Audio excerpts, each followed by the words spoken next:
ওর শাস্তি হবে 5 ওয়াক্ত নামাজ জামাতের সাথে পড়তে হবে ফজর সহ। আপনার মেয়েরে আমি সমাজের সামনে আনি নাই, কারণ আমি কোনো মায়ের ইজ্জত নষ্ট করতে চাই না, আমি আমার কোনো বোনের ইজ্জত নষ্ট করতে চাই না। যে অপরাধ করছে আমি সমাজে আইনা দাঁড় করে দিতে পারতাম, আমি মানা করছি, আমি বলছি না আমি তার আনবো না। আপনার মেয়ের ইজ্জত আমি নষ্ট করি নাই, চাইলে আমি এখানে ওরা দাঁড় করে দিতে পারতাম। মানুষ দেখছেন এখানে ক্যামেরা চলতেছে দুনিয়ার, আমি আমার এই বোনের ইজ্জত আমি এভাবে নষ্ট করব?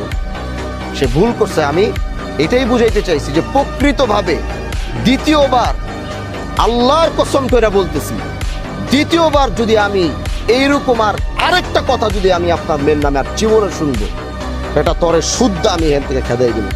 অন্যায় ভাবে আমি আমার ক্ষমতা আছে বলে আমি এখন সব করে ফেলবো, সেটা আমি প্রকৃতভাবে ওর এমন একজন সন্তান দেখতে চাই আগামীতে। আজকে যারা ওর নামে এই বিচার দিছে এবং ও এটা উপলব্ধি করার পরে আমি ওর এরকম সন্তান দেখতে চাই আগামী 3 মাস পরে এলাকার মানুষ গিয়ে বলবে যে ভাই আজকে দেখিও ভালো হয়ে গেছে, 5 ওয়াক্ত নামাজ জামাতের সাথে পড়তেছে, মানুষের সাথে ভালো ব্যবহার করতেছে, ও পুরো চরিত্র সবকিছু পরিবর্তন হয়েছে। আমি এরকম